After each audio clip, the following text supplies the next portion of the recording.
Hey mga bros, Quentin Meliora Brown. Grabe no, nakita nyo ba't napanood nyo yung Gilas Pilipinas versus Macau Black Bears? Nagulat ba kayo dito kay QMB na player ng UP Fighting Maroons pero kumalaban sa Gilas Pilipinas mga kabrods? Pero ginulat din nila. Ito pong Gilas Pilipinas, maganda rin ang pinakita ng Macau Black Bears pero ito pong si QMB. Mga kabrods, simula nung nanalong Gilas Pilipinas after ng game na yan, bigla niyang inasikaso yung kanyang pagiging localized player dito sa atin sa Gilas Pilipinas. So in short, parang na starstruck ito pong si QMB sa ating Gilas team. Kumbaga gusto niya na maging kakampi dahil ang ganda nga ng rotation, yung bola, yung samahan, and with Coach Tim Con, mas mapapalakas pa ito lalo. Pero syempre mga kabrods, ito pong si QMB kasi bilang UAAP champion ng UP Fighting Maroons last year as a 6'10", mga kabrods, malaking tulong ito para sa Gilas Pilipinas. Yes, parang mas malaki nga ito kay AJ Edo kung papanoorin mo sa TV mga kabrods Pero ito pong si Quentin Meliora Brown, naka 6 points lang, 15 points naman yung AJ Edo. Yung match up ng dalawang big man na ito kahit walang Kai Soto, ang ganda pa rin ang pinakita nila. So ito pong si QMB ay 24 years old lang. So pwede talaga ito sa Gilas Pilipinas para mga kabrods mas mapalakas ang ating big man position. So ito pong si QMB, may mga reports and rumors na ito ay mag-i-skip nga ng PBA Draft 2025. Yes mga kabrods, pero ito naman ay may mga reports and rumors tayo ng Beermen ay gusto ngang offeran ito pong 6'10" big man na ito. Yes, alam din naman natin yung mga UAAP players, mga NCAA players na yan, ang kanilang goal talaga ay makapag-ibang bansa, makapag-offer, magkaroon ng offer sa mga B-League, Taiwan, Korea, mga kabrods. Yan din naman talagang goal nila. Pero pag kasi inofferan naman sila ng PBA team dito ng malaki, mas mag-i-stay sila dito mga brods, katulad ng mga nangyayari. Kaya katulad nila Justin Baltazar, di ba? Nasa ibang bansa na yan, tapos umuwi dito, tapos nagpa-draft sa PBA dahil mas magandang offer nga sa Converge Fiber Xers that time. Pero ito pong si QMB, gustong offer ng maganda ng SMB, mga kabrods, baka nga ito ay mapatigil na lang sa Pinas. Dahil syempre, gusto rin niyang iasikaso pagiging localized niya dito sa ating Gilas lineup, mga kabrods, baka mas mapamahal na rin ito at makapaglaro ng PBA. Yes, may mga reports and rumors din kasi tayo, ang SMB gusto rin kumuha ng mga kapalitan na rin ni JMF. Alam din naman natin si Fajardo, naging best player of the conference na naman. Mga kabrods, kahit sabihin nating hakot award si JMF, nagkakaedad na rin naman yan. Kailangan din ng SMB na may mga kapalitan, may mga tumutulong sa ilalim kay John Mar Fajardo dahil ito pong si JMF, mga kabrods, si The Kraken, napapagod din naman.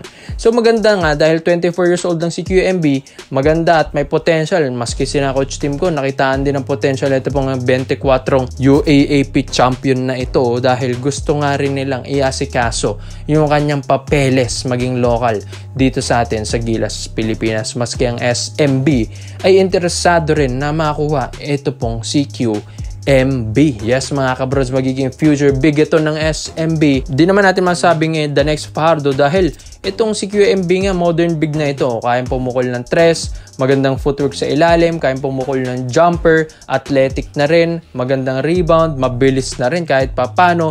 Pero yun nga lang, mga block ni Dwight Ramos, mga poster sa kanya ni AJ Edo, syempre mga kabrods, normal din naman yan. Pero overall performance nito ni QMB, napahanga rin naman ang lahat mga kabrods. Kaya QMB to SMB, and as a local player sa Gilas Pilipinas, sa tingin nyo ba dapat i-push na ito mga kabrods? Dito naman po tayo sa kabilang balita naman natin mga kabrods.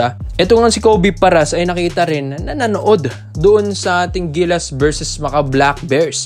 Pero ito, may mga interviews nga dito kay Kobe na potential ba na magpapadraft ito ng PBA? At ang sagot niya, yes naman mga kabrods. Positive ito pong si Kobe Paras na magpapadraft talaga in the future dito sa PBA. Ang tanong, kailan mga kabrods? Pero may mga reports and rumors din tayo na ito pong si Kobe Paras ay isa sa mga nakalista na rin sa ating mga PBA draft applicants ngayong 2025.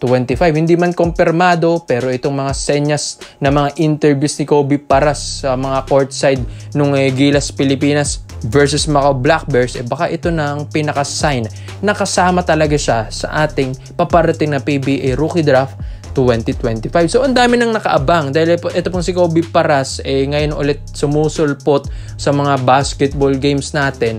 Ito na yung magandang sign dahil nagbabalik loob na naman mag-basketball.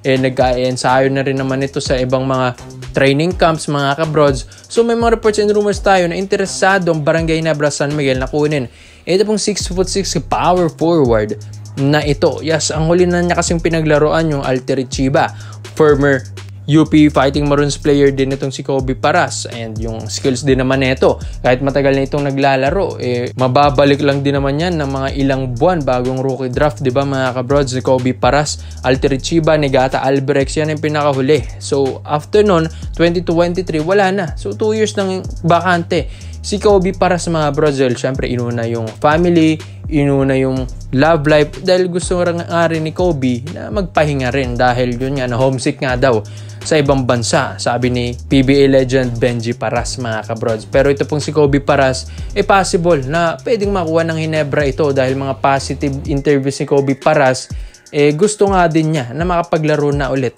sa PBA naman mga kabrods. Pero ang Hinebra kasi alam din naman natin na na-eliminate sila ngayon semis against SMB, na ang SMB nga ang nakapag-champion din ngayon. Pero ito pong Hinebra, weakness nila talagang ilalim. Ito pong si Kobe, kahit di naman ito sentro, pero yung kanyang athleticism, yung pagiging dunker neto, magandang rebounding skills neto, ay makakatulong sa Barangay Nebra San Miguel kahit sabihin nating 6'6" etong si Kobe Paras. Ngayon kasi nag-slim na siya, mas bumilis, maganda na rin ng bitawan ng tres, yung quickness nandun na mga kabrods kay Kobe Paras dahil sa kanyang mga diet, pag-aalaga sa katawan, nagiging condition pa rin kahit papano ito pong si Paras. So mas bagay siya dito, di ba mga kabrods, hindi sa showbiz. Itong si Kobe, yes, sa PBA talaga siya bagay dahil ang PBA nga ay hinihintay na lang din siya. Kaya ang Hinebra, malaking tulong kung makuha mo itong si Kobe Paras. Sabi nga nila, parang Malonzo din ito. Pero itong si Kobe kasi,